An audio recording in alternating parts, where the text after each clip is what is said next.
Welcome to Create Great. This podcast series features conversations with creative people from different backgrounds, from different disciplines, and different schools of thought.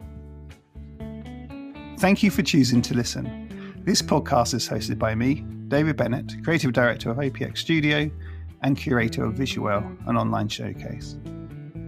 The best creatives will always strive to create something great, and I wanted to explore how they go about this, what it means to them, their clients, and what it means to our wider society too.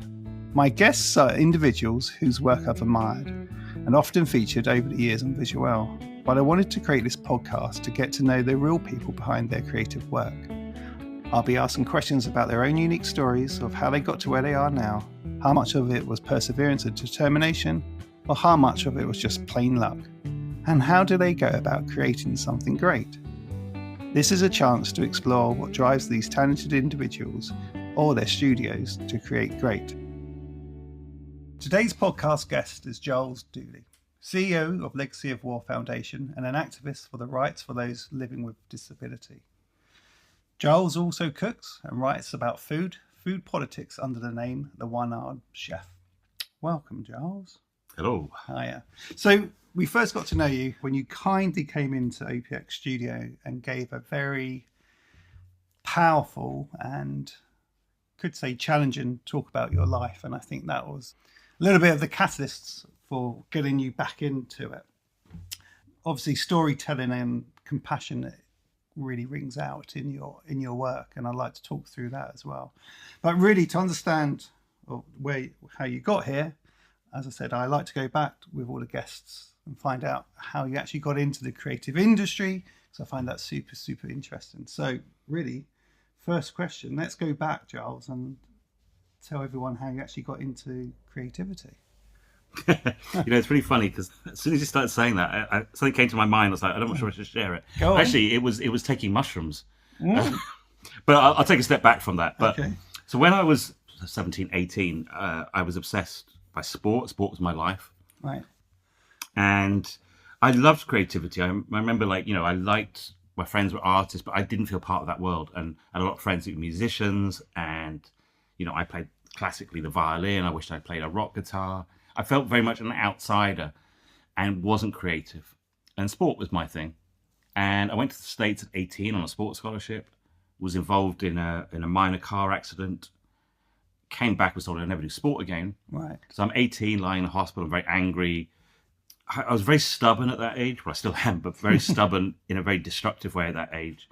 So I purposely messed up my A levels because I didn't want to ever open the results. I was very, in a very strange place mentally. And so I had no place at university. Now I'd lost my sports scholarship. I really didn't know what I was going to do with my life. And at that moment, my godfather, Barry, unfortunately, he passed away. And his widow brought me two things that he'd bought the week he died. And these were two small gifts that would have changed my life forever. One was a book by the war photographer Don McCullen, and another was an Olympus OM10 camera. And I read this book, Don McCullen's autobiography, and I was so moved by it. But more than just his words, it was these black and white images in the book of his work in Biafra, Bangladesh, Vietnam, Northern Ireland. These sort of very stark images. But what I could see in these images that I'd never seen in photographs of war before was the humanity and the connection with people. And there was something about the people's eyes that haunted me. And in particular, there was a photograph of two young child soldiers who were about to be killed, executed, and people were pointing guns at their heads and they're staring at the camera. And that photograph is just one of the most disturbing things I'd ever seen in my life. And I hate that photograph. I absolutely hate it. Yeah. But it was like, how could you I didn't realize photographs could be that powerful. And that image is still seared in my mind, and I feel sick every time I think of it. And that for me was sort of a revelation, because I didn't know a photograph could do that. So I thought, this is what I want to do. I just knew it. And so I left hospital. I moved to Bristol. I was on unemployment benefit, not really sure what I was going to do, with a friend of mine. And I wanted to be a photographer, but I didn't feel I was an artist or creative. I felt still somehow this sort of block in my mind. And as I say, it was actually, I remember doing mushrooms a lot then. And we used to do acid, and we used to sit outside, and I used to just doodle and write things. Yeah. And, I honestly believe that unlocked a freedom in my mind to think, actually, you are creative. You are an artist. It was like this block. And it's interesting. Recently, I've been talking to a friend who's going through therapy, and they're doing microdosing of MDMA in his therapy. And he's actually a war journalist, real tough guy, boxer. And he said without that, he wouldn't have opened up because he didn't see that side to him. Mm-hmm. I don't want to say a more sensitive side, but a side that allowed him to explore his emotions more. And he actually made a film about it. But we were talking about it the other day, and I was saying, yeah, it's interesting, isn't it? How, maybe for me as a guy that I did boxing, I was doing American football, very physical. Yes. My nickname was Mad Dog. I kind of, did things like burnt myself with a soldering iron once. Very sort of like aggressive, I guess, in that side. Mm. And suddenly sort of to open up that imagination, that creativity. And it was, as I say, doing, E at the time and acid and mushrooms. And I'm not sort of, advocating their use. Mm-hmm. But I know for me, they were something that just unlocked it, yeah. And actually allowed me to believe I was an artist. I think we're all artists. Mm-hmm. We all have creativity. But I think schooling breaks that in us. Schooling kind of almost disciplines us not to do it. Mm-hmm. I see a lot of friends of mine that were creative at school, whether it be like playing an instrument, painting. And you say, well, do you do any of that now? And they're like, I just don't have the time for it. Life also pushes it away from us.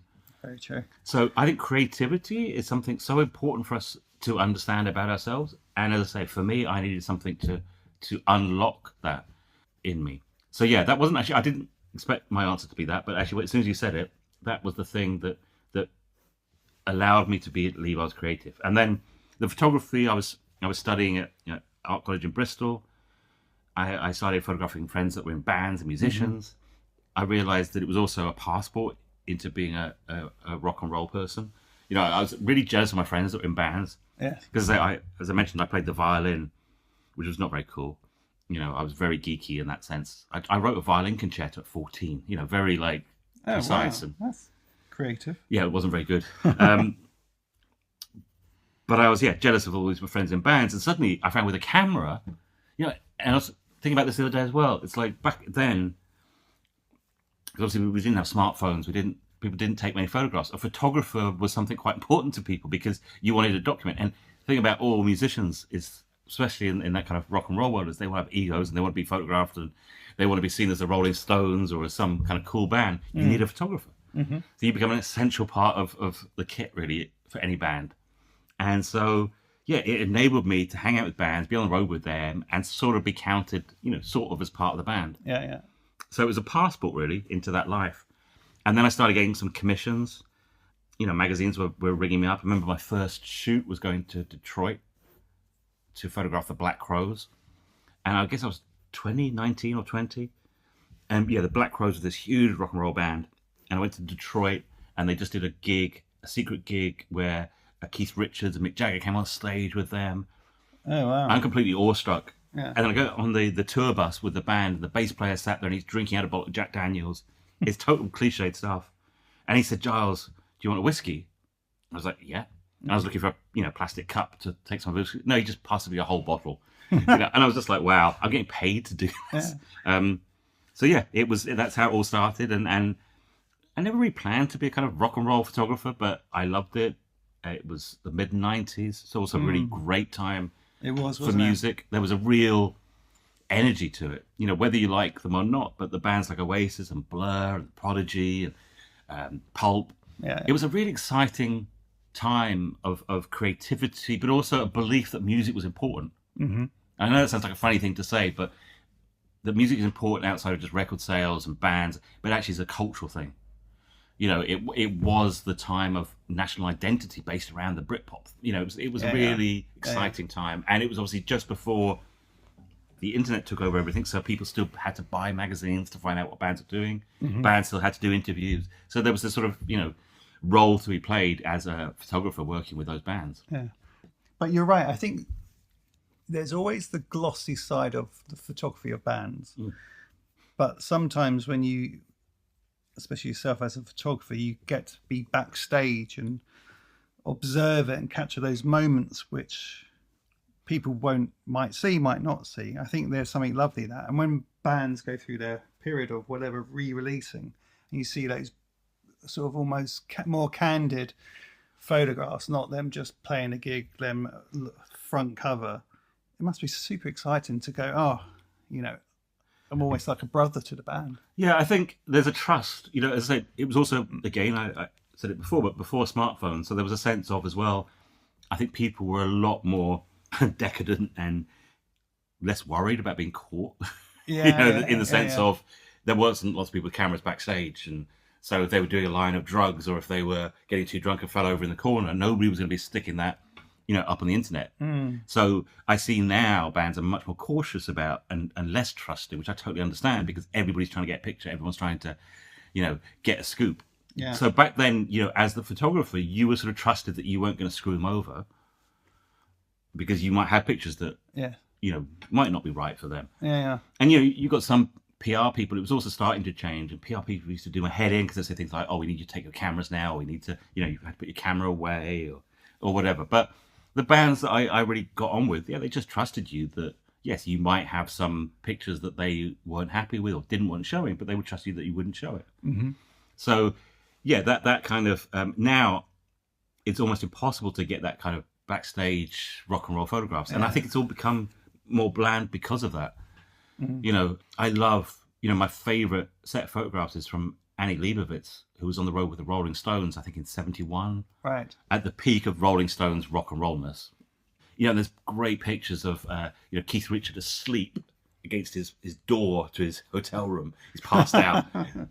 There's another one where she set up a white sheet, a little studio in her hotel room. I think it's Keith again, passed out, you know, lying on the floor of it. Or Mick Jagger kind of, you know, he's just hurt himself in his cut. He's just laughing. I mean, it's you can tell it's like raw. It's the rawest. It's the most rock and roll photographs you can ever have. And actually, my favourite story about it though is that's also when Annie Leibovitz was going off the rails. Okay. And there's a great interview with Mick Jagger where he says they had to have her taken off the tour because she was leading them astray. And I mean, that's to have somebody say at Rolling Stones' peak madness, you know, this person's a bad influence on us. That's a pretty rock and roll thing to do. That is. And when did it stop? When did you decide bands? Yeah, what? No, let's do something else. So there's a lot of factors in it on the creative side, because as I say, there was a transition going on, and actually, you know, I just mentioned Annie Leibovitz. She's a great way of, for me, looking at how rock and roll photography died, because you look at her early stuff, it's amazing, and it's like, you know, backstage, it's in people's houses, it's very raw. I love it. And then you start to see how in the 90s things start becoming a bit slicker and then become styled. Yeah. And now they're so bland and boring. You know, I don't like her work now. Right. It's just this sort of like over choreographed, over styled, over produced stuff. But that's how the industry changed. Mm-hmm. She both reflected it and pioneered it. And I think that was, for me, what started happening was, you know, I'd want to photograph a band just on the road and hang out with them. And then you'd have an editor say, oh, we want to do this shot with them, you know, we got some pink flamingos and some silly hats. And it was all like, why? Yeah. You know, but that was very, if you look at photographs, late 90s, everything became very shiny and glitzy, and everything had to have like an idea. And I wanted to do black and white, grainy photographs, and nobody wanted that. Yeah. The things were changing because the internet was starting to take over. So the power dynamic changed between record companies and magazines. You know, record companies needed magazines in the past because if they wanted to get news out about their new bands, that was the only way to do it. Yeah. That started to change where they could do it themselves. Social media starts taking over. It just wasn't any fun anymore. And so that was one side of it, was the creative side. Secondly was my own limitations, because I've always been very competitive, that if I'm doing something, I want to be the best at it. And I was getting frustrated that I wasn't Annie Leibovitz or Mary Testino or Nick Knight. And, you know, I was shooting for GQ, I was shooting for French Vogue, it's pretty cool. But I was like, I'm not on the cover every month. You know, I felt frustrated by my own limitations, which were partly just I wasn't that great at being a fashion and music photographer, partly because I didn't fully commit to it. You know, I was very distracted. But for whatever reason, it wasn't quite working out as I wanted it to, so I was getting frustrated. And then thirdly, I was just getting very cynical about celebrity culture. it had gone from doing a portrait of Scorsese, like if you were shooting for GQ, it was people had done something in their life, and now it's been asked to photograph a contestant from Big Brother. The sort of instant celebrity culture was like bland. Who are these people? I've got no interest in them. And so that was also changing. I didn't like the way that women were portrayed. Again, there's a lot of harm happened during the 90s. With FHM magazine came out. Yeah, and Nuts and all that stuff. Well, FHM started it, and they were starting to get 1 million sales a month. So every other magazine was looking and going, how the hell do we compete with this? Oh, we need to make sure that every actress is half naked. And so suddenly, like, a magazine like GQ, if you were photographing an actor, he would always be in a suit, really styled up. If it was an actress, even if she just won an Oscar, she'd just be in her underwear. Right. And so I was doing this shoot once where an actress was crying and her agent was shouting at her because basically she'd agreed, or it had been agreed, that she'd be topless in the shoot. That's insane. And she didn't want to do it. And he was like, well, the editor basically saying, well, you can fuck off then because we're not interested in you. You're not famous enough. And she was crying, and I sat there and I was like, fuck this. And I threw all my cameras out the room. So they smashed in the street below, and I walked out and said, fuck it, I'm done. Yeah. Although actually I didn't throw them out the window, I threw them on the bed. It just happens that the Sharp Street Hotel in London has a very bouncy bed. I was going to say, and it hit the bed. This huge, my Maya camera hit the bed and then flew out the window and smashed in the street. You're a rock and roll moment. That was my rock and roll moment, which was more a Radio 4 moment. That kind of the bed. Yeah, it was more a hissy fit than a rock and roll moment. But as I say, unfortunately, they did go out the window, smashed in the street. But I just left, and I don't know. I was also at that stage getting very depressed. I wasn't getting happiness from what I was doing. I remember doing a shoot just a few weeks before of Lenny Kravitz's house in Miami. It was a pretty well-paid shoot. You're in Miami hanging out with Lenny Kravitz and just sitting in my hotel room. I was crying that night because I was like, I didn't feel happy, and I thought, this doesn't make me happy. Yeah. I've got a great flat in London. I was engaged to some, fantastic person, but who was also in that world. And I just kind of thought, like, if I'm not happy now, what is going to make me happy? It's like a drug addict. You can do like loads of lines of coke, and if you do that for years, if it's not giving you a hit, it's like it's just keeping you okay, and you're like, what can I do to make me happy? And it was like that, where I had all sort of success, and none of that was giving me a good feeling. But what success would I need to make it work? And I realized there was no point. There was nothing that was going to make me feel happy in that world. Which is not great, is it? No. But I think a lot of people feel that in different ways. I mean, I tend to feel things in an extreme and act in an extreme. Right. But I think, I speak to a lot of people, and we can get so tied up in, what success is. So for me as a photographer, success was being on the cover of Rolling Stone magazine, in Vanity Fair, in Vogue. And success was making about money, getting great contracts, big high-profile shoots. Mm-hmm. That's what you aim for. And then you start getting those things, and you're like, it doesn't mean anything. So what? Yeah. I want the next one. I need more. And it doesn't ever kind of sustain you or actually make you happy. And so that's really when I kind of stepped away, and I thought, I was 30 or 28, and I stepped away. I was like, what's going to make me happy? And I knew photography was going to be part of that. Mm-hmm. It's funny. Photography is like an identity. When you meet people who are photographers, this is the same with a lot of creatives. It's almost like you'll say, I'm a photographer. I'm a photographer. It's like the two things are so immersed. It's not a job. Yeah. It's who you are. It's what you are. Mm-hmm. And I knew photography would play a part in it, but I didn't know what. And so I needed to step away completely. And I did, and also spiraled into very deep depression, drinking a lot of drugs, working in a bar, completely lost everything I had. But I think I needed to reach that very, very low point. Yeah. And a point when I didn't really want to carry on with my life. And then I remember saying to myself, look, if you're going to kill yourself, you may as well at least give yourself a second chance at life. Right. And then do it if it doesn't work out. Mm-hmm. You've got nothing to lose, in a sense. And I had nothing to lose at that stage. And so I decided I was going to turn my life around, and part of that was going to be photography. And I didn't ever want to be commissioned again. I didn't want to work for anybody. And so I was like, how do I do that? Well, I'm going to have to find another income. Yeah. I'm unskilled, no qualifications. So the job that came to me was doing care work. And that was also what was happening at the same time. And then eventually I got this job looking after somebody in London who had multiple sclerosis, who could privately pay for care. And they wanted somebody to come and live with him and sort of do 2 weeks on, 2 weeks off, 2 weeks on, 2 weeks off. Mm-hmm. And I said, look, I'll do it, but I don't want the 2 weeks off. I'm going to work non-stop. Right. And they were like, well, that's not really sustainable. I said, yeah, but what it means for me, I said, is that I basically, because I'll be living there, I won't spend any money. It means I can save all my money. Yeah. I said, I won't take a day off. If it's okay for you, I'll do 2 or 3 months, and then I'll go away for 3 weeks. Okay. And so in the end, they agreed to do it.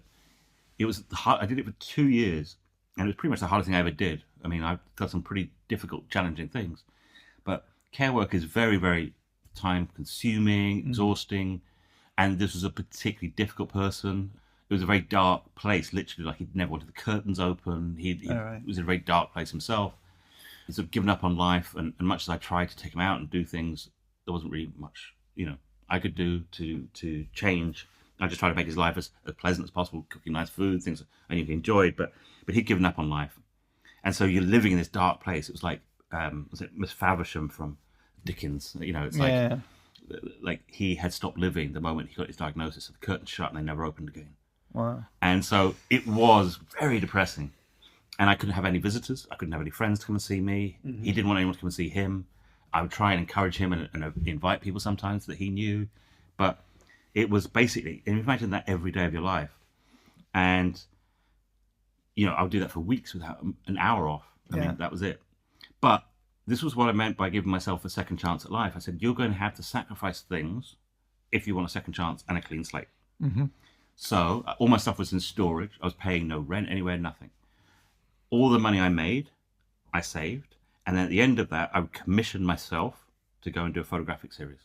So I went to Bangladesh and did a story on acid burn survivors. I went to DR Congo, did a story there. I went to South Sudan, and I would team up with NGOs, and I would be able to fund it myself. And it meant that nobody was telling me what photographs or how to take them. Mm-hmm. And I believed in myself to do that. Yeah. But that was the price that I had to pay to have that freedom. And so when a young photographer will say to me, oh, this project, I want to do it, but how do I get funding, blah, blah, blah. I'm always like, well, what are you prepared to do for that project? And quite literally, I wiped somebody's ass, lived in the most depressing place you could imagine. But in return for that, I had the freedom to do my own stories. Mm-hmm. And so that was a really difficult time, very challenging. But there was a sort of strange, as I say, I tend to do things in extreme and I tend to push myself to limits. And this really was like a case of saying, flip it around. If at 30, you fucked up everything in your life, you got nothing. Yeah. And somebody comes up to you, it's like a sort of deal with the devil. The devil comes up to you and says, give me 2 years of your life. In return for that, I'll give you a fresh start. But for 2 years, you can't see your friends, you can't have a social life, you can't do anything. But at the end of those 2 years, you will have a fresh start. Would you take that deal? Yeah, it's an interesting one. You probably wouldn't, would you? I did. Yeah. And that's what I did. I sacrificed everything. Even my dog had to go and stay with someone else. Right. I didn't see my friends. I didn't have a social life. I didn't do anything. But at the end of that 2 years, I built up a portfolio of new work. I was a finalist in the Amnesty Media Awards. Mm-hmm. And I had a new life. Yeah. I think the one thing with you, Giles, and it's very evident, is that you have sheer determination. And I think maybe being on the abyss of what you went through has really helped shape you on that. You mentioned the white sheet, which is interesting because you use a white sheet as well. Is that something you picked up from Annie, or is that something that a photographer uses all the way through? Yeah, actually, first off, I loved Avedon's portraits, the America West, right, which is all against a white background. And I remember seeing those photographs the first time, just being so obsessed by them. Mm. And there's something really interesting about a white background and a person stood in front of it with daylight, because it's so simple. Yeah. Technically, you point your camera at them, you put a sheet up, and you go outside and go in the shade, and there you go. But I've seen so many portraits done like that. They're so boring. Mm-hmm. And yet the great ones are so powerful. And I, to this day, can't tell you what makes that one better than the other one, the boring ones. Mm. So, if I asked 10 people to go out and do a portrait of somebody against a white background, most of those would be pretty dull, actually. Yeah. But then there's the great ones. Like there's a great one by Corinne Day of Kate Moss against a white background. You go, oh, it's my perfect picture. Say Avedon's, Annie did some great ones. And you look at these pictures and I love that it's something, there's nowhere to hide. And what I realized is probably the most important thing in the image is the person and the photographer's connection with that person. Yeah. It's all about that relationship. and you see that in the photograph. And that's something you can't teach, you can't explain, you can't do a lecture on. And I love that. I mean, I did that, when I was first studying at sort of 18, 19, I did some pictures against a white background. They're fine. They're kind of dull. Yeah. And I look at mine now, and I know they're better. I just got back from Perpignan. Yeah. And I have an exhibition there, this beautiful chapel. And they printed up huge prints of these amazing women from DR Congo that I photographed in Angola in a refugee camp. And I'm not saying I love my work, but I love these portraits, and they really stand out, and they look at you. But I'm like, I couldn't have done that portrait when I was 18, even though technically I could. I don't know why. I can't exactly tell you what it is, but I know they're better now. There's a connection, and there's a connection. I mean, I can tell you the reasons, but you can't put it in words of like why that photograph is better than that photograph. You just know it is, and that's a beautiful element of that purity. And what I love, sorry. Well, I was going to say, do you think, you mentioned trust, do you think the trust aspect? There's trust, there's relationship, there's all sorts of things that happen, but they're kind of all slightly undescribable, and I like that. And I like, I like it a lot. And for me as well, using a white sheet takes people out of context. So, when people are living in a refugee camp or in destroyed buildings, often they feel uncomfortable with where they are. It's not their home. Yeah. And you represent people immediately. You see them as a refugee. You see them as something connected with their background. And I think the white sheet takes them away from that and gives people a dignity and a kind of element of equality with everybody that photograph. So I like that. Yeah, I think it definitely comes through. I always ask creatives about, what's their almost best part of the project and what's slightly the worst. It feels like you've touched on that, but it'd just be good to go, is it the initial brief? Is it your own personal challenge? What is it that you go, right, this is it? Oh, I mean, I love the beginning of the process, and I hate the end of it. I hate the results because I'm always disappointed, and it's always, again, goes back to what I was saying about, when I was working for magazines, you think, oh, if I get on the cover of Vogue, I'll be happy, or if I get on the cover of GQ, and you're not. Yeah. And for me, rarely do I go to an exhibition, see something finished and go, oh, okay, I'll sleep well tonight. It's the beginning that for me is the really exciting part. And it's kind of when things come together. So I've just started a project which it's been playing on my mind for a while, where I was really interested in my perception of war as a child. Yeah. And why, like many children, you kind of are absorbed by war films and comics and want to know everything about battles and tanks and planes. And there's something exciting about it and cool about it at that age and glorious, and how that relationship is built, what makes that happen.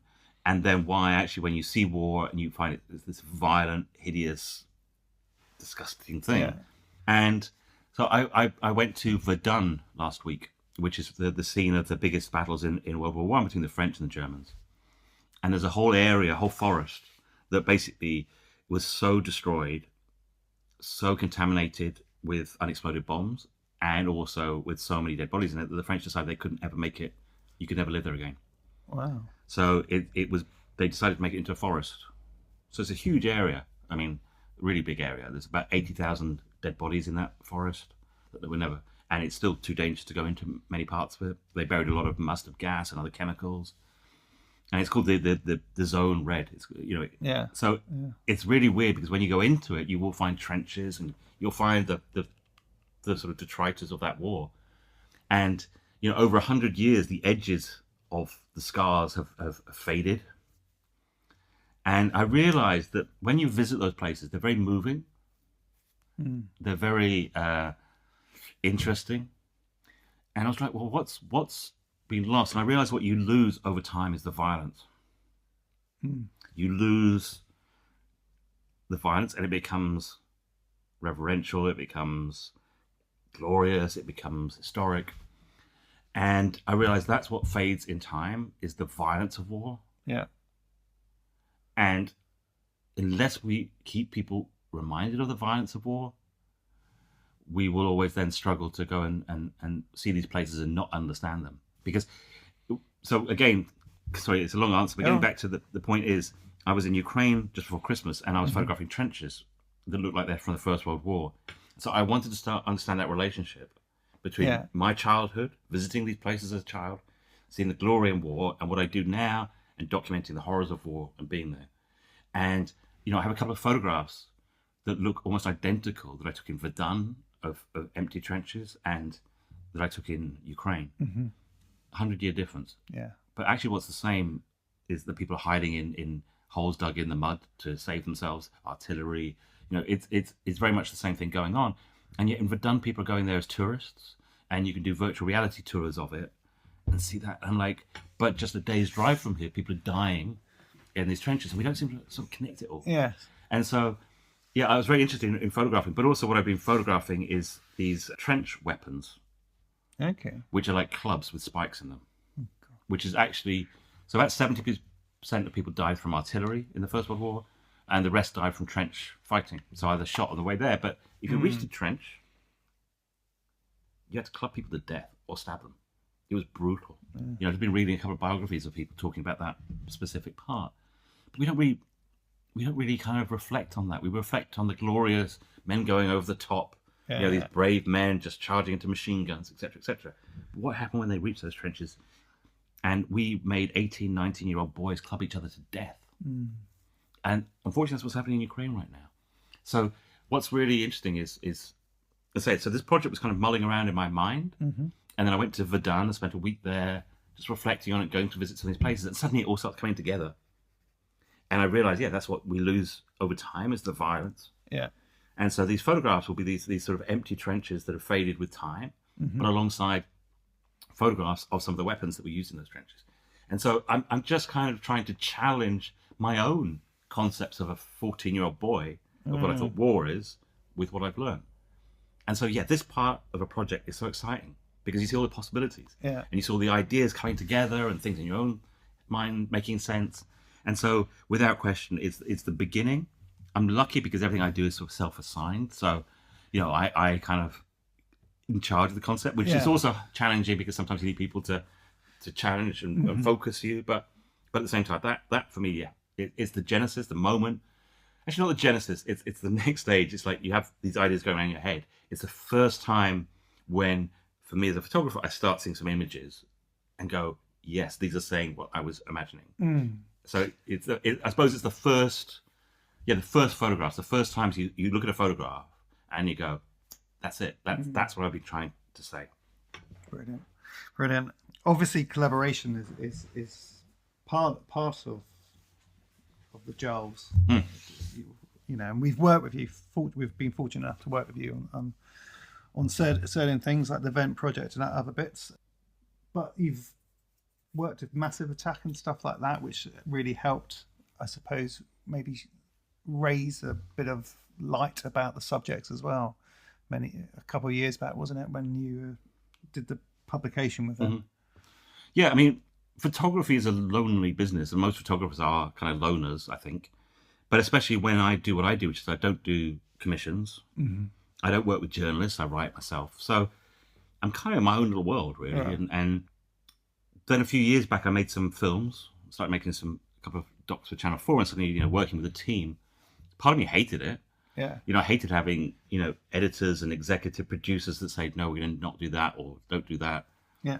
So I have now, the most recent film projects I've done, I produced it. So my dictatorial thing has come back in. But what I loved was having a group of people and sitting and just sharing ideas.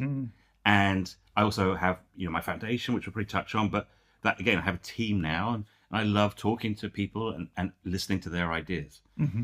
Somebody asked me recently, how do you become a good CEO? And I said, surround yourself with brilliant people and let them be brilliant.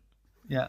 And I realized that in my work as a photographer, I'd never had that opportunity. So collaboration partly was about the joy of actually sitting down with someone and going, look, this is what I'm thinking of doing. What do you think? Yeah. And for them to say, oh, well, why didn't you think of this? Or haven't you thought of that? Or that's wrong, or that's... Yeah. And for that bit of a challenge. And relationship, and just not everything just going around in my own little head. And that for me is, most people who work in creative industries, there's some, like, they come here to your office and you meet other people and you chat, let's say all films require a group of people. If you're making music, you have producers, etc., etc. As a photographer, I'm doing everything on my own. I go away, I come back, I sit at home, edit the pictures, and suddenly I was like, I need to have other people's input. Yeah. So that's one part of it. Secondly was wanting to get away from this idea of the photograph being this precious piece of art. Mm-hmm. Because I know I get caught up in that where, I've taken a photograph, if anyone crops it or does anything with it, I get really upset. I'm like, no, it's not supposed to look like that. Yeah. And so, well, how do I free myself from that? And so, we worked together on that project Vent, which is still going. And people can download my photographs. Mm-hmm. And we said, rip them up, destroy them, do whatever you want. My image is not precious. What is precious is the story. And I think that's such a great concept. And so that was, again, part of the collaboration. Mm-hmm. And for me, that's also exciting because then you see photographs taking on a new life. And it's given them a much more sort of longevity. So actually, the exhibition in Toulouse just had a few pieces there, the Kintsugi ones, that we'd done a few years ago from that. But they are there alongside the other works. So it's really great to see how those collaborations. And then the third point, the one you made, which is also about increasing the platform. Mm-hmm. I don't like the phrase that gets used a lot with photojournalism about giving people a voice. We don't give anyone a voice. They have voices. Our job is to make sure those voices are amplified. And I think too often as a photographer, again, I used to think my job is to take a photograph and then hand it to a magazine or hand it to someone that will do that job. And I realized that actually, especially in the modern world, we also have to be the storytellers.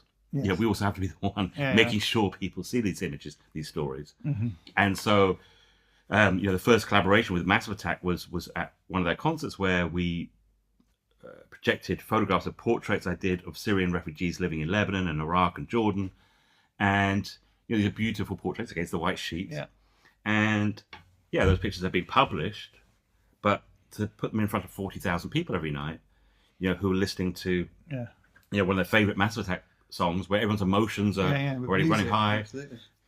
I was in tears the first time watching it, and I was actually taking photographs and sending the images to some of the families, and they were like going, "Oh, that's my son," or that's and that was incredibly powerful. But that was again about saying my job is simply to amplify the voices and the stories of the people I meet, and to do that, I have to find as many means of doing it, and something like that was a fantastic opportunity. Mm-hmm. And I was just trying to make a connection. Was the Bristol connection thing with Massive Attack? Was that, or was it later on? Yeah, I mean Bristol. I was in Bristol at 19, kind of finding myself and the rest of it, which was just the time Blue Lions came out, the first Massive Attack album, which was genre changing and actually timeless. I mean that's I don't want to think how many years ago it is, but it was quite a few years ago, 30 years, and it still is as current as anything now.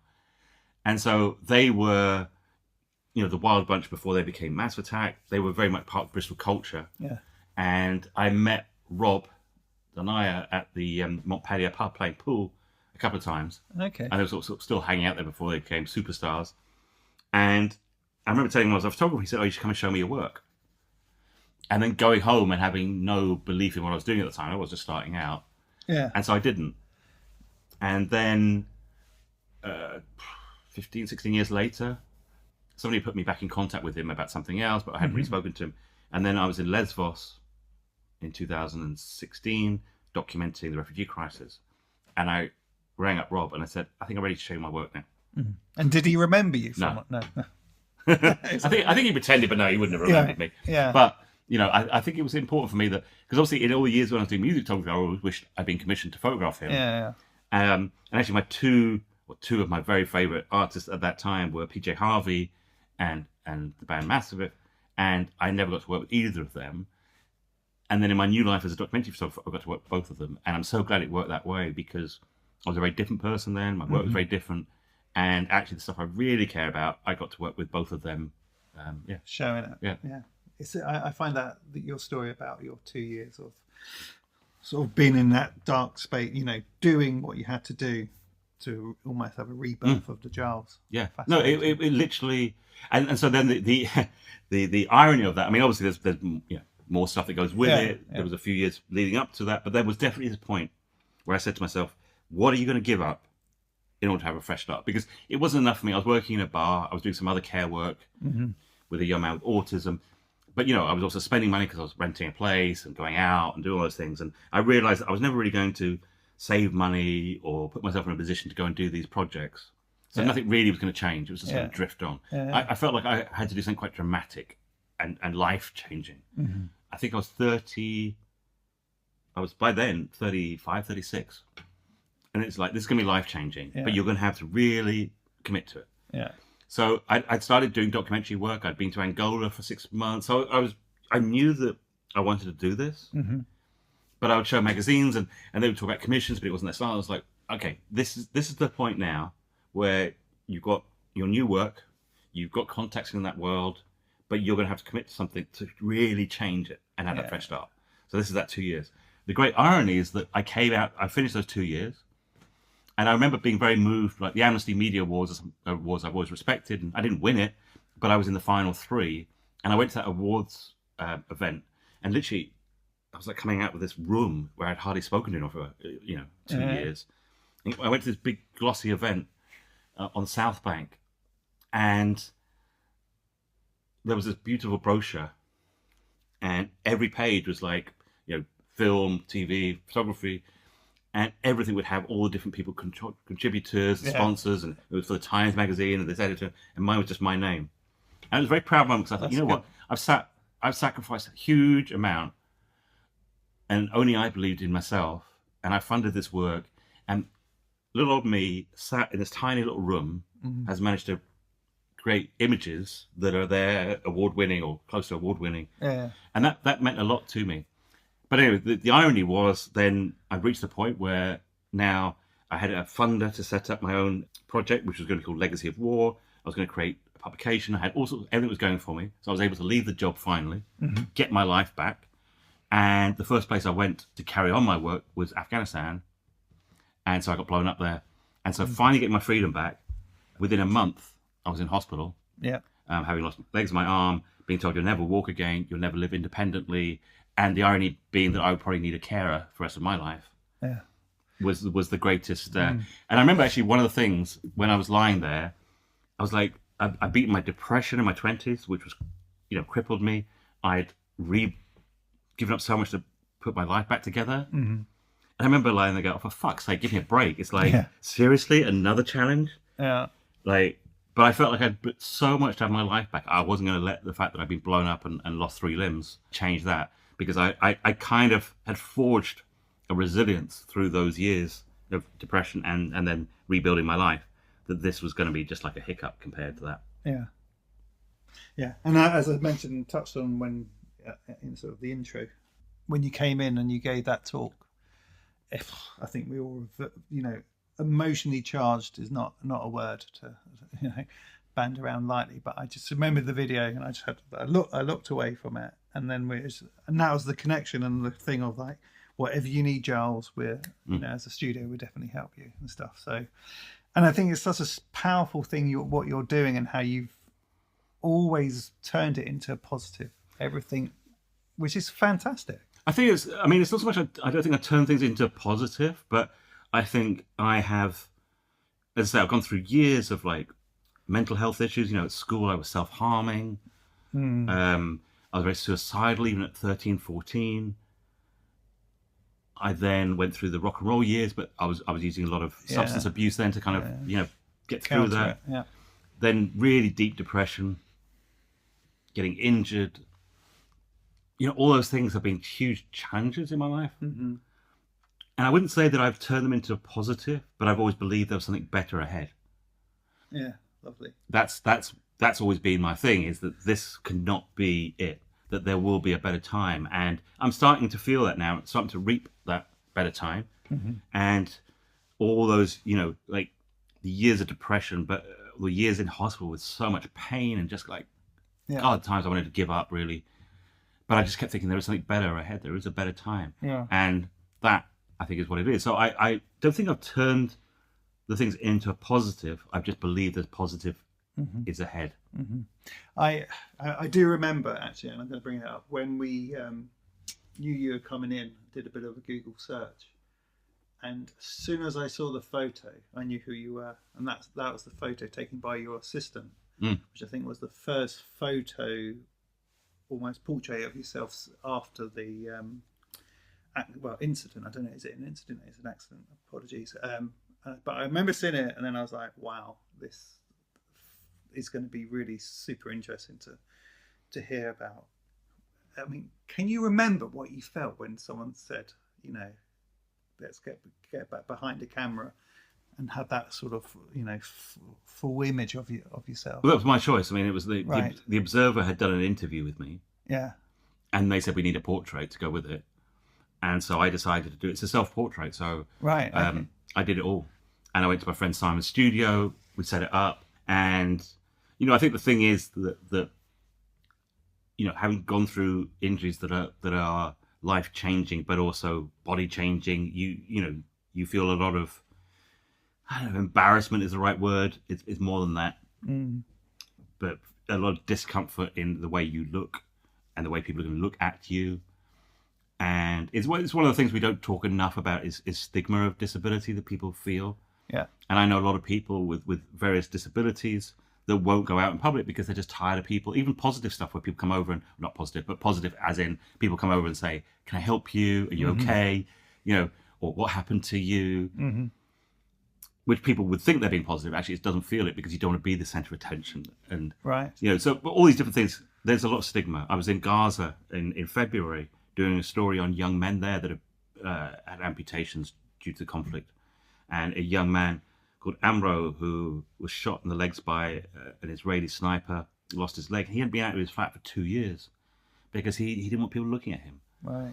So I felt that. And so the portrait was me saying, oh, fuck, I don't care anymore. Like I'm just going to put it all out there because people are curious and I know people want to ask questions. And so, you know, it's a picture of me on a plinth, you know, without my prosthetic legs on. And you can obviously see both missing legs, the scars. I'm just wearing a black t-shirt and underwear.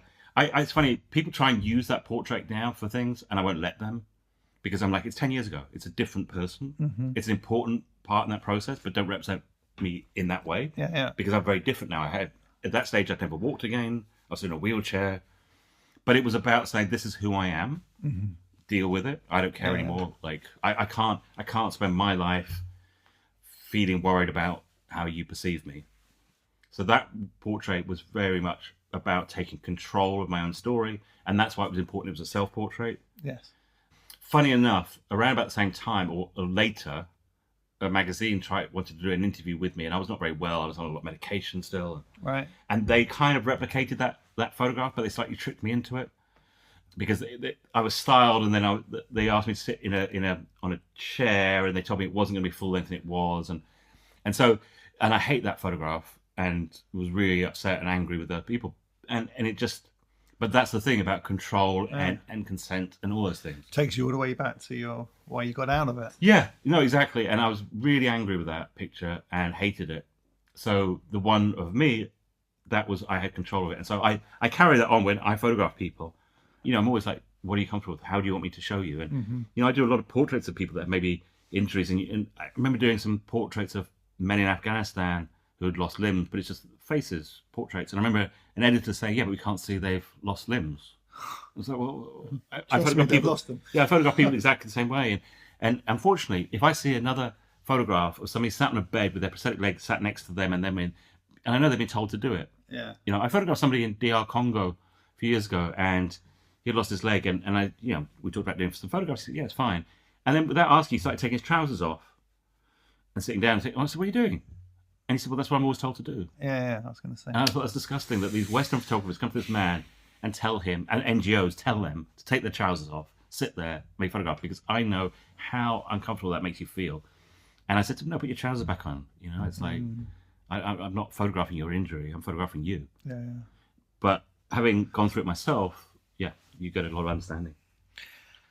Brilliant. I always ask guests a little bit of a quick fire round, actually. I'm going to cut to the quick fire round. So this is a quick fire round, just to talk. I'm going to say a few things. It's like a quiz show now. Gives you answers. Okay, digital or film? Film. Studio photography or documentary? Documentary in a studio style. Nice. Now, this is going to be about your food. To be the cook or to be the diner? To be the cook, always. Favourite dish? If you had one.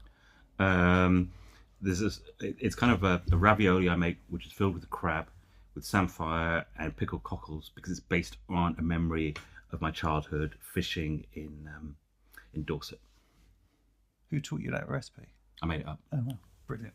Favourite, this is going to be a hard one. Favourite photograph? I in terms of my own, I have none from my work. And probably favourite photograph would be me with my mum and dad before I lost my mum. I have a picture of them. Beautiful, beautiful. Now I'm going to ask just a little bit about, obviously, there's a lot to motivate you, and it'd be good to sort of pass on some. I mean, I think you've given out quite a lot, actually. Pass on anything, has anyone said anything to you as a child growing up to where you are now, or any bit of advice you'd pass on to aspiring photographers, aspiring anyone really, creatives? I think I never really had a mentor, growing up as a photographer. Yeah. There's one great bit of advice. It wasn't advice, but it was a lesson from my first photo editor, a guy called Simon Vinyl, right, who I would credit with giving me the break, as in, I was still at college, and he commissioned me to go and photograph bands with no portfolio, or a very small portfolio, and took a risk. Yeah. And I remember going up to him at the Christmas party in Soho. It's the first time I've been to this kind of rock and roll Christmas party for a big magazine. And I went up to him and I said, "Thanks so much for, giving me a break." And he said to me, "No, because people will take credit for everything you do in your career." A lot of people would say, "Yes, I gave you a break." He goes, "Always remember they do it for their own interest." He goes, "I'm a picture editor. I want my editor to be happy with what I'm doing." All right. He goes, "I did it because I know then my editor will say, 'Hey, you discovered this great new photographer, thanks.'" He goes, "People do it for themselves. They'll tell you they've done it for you. Like, I've given you a break. I've made your career." He goes, "But they're always doing it because it's in their interest." And just remember that. And I always thought that was really good advice. Not advice, but a good lesson. But in terms of advice, I think you have to work out what it is you want. What is going to make you happy as a creative. And we're too caught up in the idea of success being money, front covers of magazines, the biggest advertising project ever done, whatever it is. Those things will not make you truly happy. They'll give you a short burst, like a line of cocaine or a shot of vodka, but they will not sustain you. You'll be sustained when you find purpose in your work. Right. Don't look for single goals. Don't look for single one-off hits. Look for the purpose in your work. And the purpose could be, I want to create the most beautiful fashion photographs ever done. Or I want to create portraits that women look empowered in. Or it could be, I want to create photographs that create true social change or environmental change. Whatever it is. It doesn't have to be my work is about humanitarian issues. It can be about creating the most beautiful photographs. Yeah. But you have to find that purpose. The other stuff can come from that. But don't look at success as being about these monetary and sort of, successes in terms of clients and all the rest of it, because it will not bring lasting happiness. So it's purpose in what you do. The sooner you can find that, the sooner everything else makes sense, and all the sacrifices and hard work and challenges become easier to deal with because you have purpose in your work. I always said when I set out 15 years ago to become a photojournalist, I was not a photojournalist.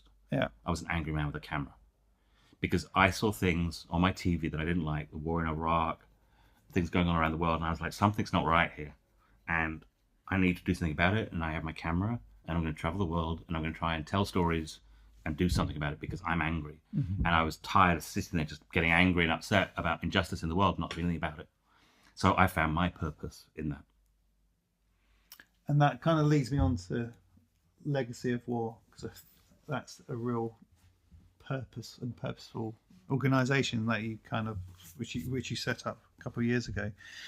Could you just talk about that briefly? Yeah, I mean, Legacy of War was always the idea that in photographic projects that war doesn't end with a peace deal, that things continue. I just got back from Ukraine, and I met a 5-year-old boy who's had his legs blown off. He's got 80 years of living with that. Right. Yeah. I met a man in Cambodia who had fought during the times of the Khmer Rouge as a child soldier. You know, he's in his 60s, 70s now. And I remember saying to you, do you have psychological impact of that war? I don't really understand what you mean. And he didn't understand. He was a simple man living in the country. He'd never seen a psychologist. Yeah. But when I left, he looked at me and said, I thought about what you said. And he goes, you know, sometimes when I'm happy, I have dreams about my past nightmares. Wow. And I thought, wow, that's the best description of PTSD by anybody. Yeah. But again, he's living with it still. So legacy of war is this idea that wars don't end when we say they've ended. And I wanted to set up a foundation that supported communities to rebuild their lives after war, and to do it in a different way, to step away from the kind of Western colonial approach to charity, which is like we go to places and we say, we've got an idea, we're going to do this for you. Actually, they're truly beneficiary-led. We don't have international staff, we don't have big offices. There's a lot of ways to support people without being sort of charity-based. Yeah. You know, we are problem solvers. We work with communities to help them. And one of the most important ethoses we have is that we cannot empower anyone.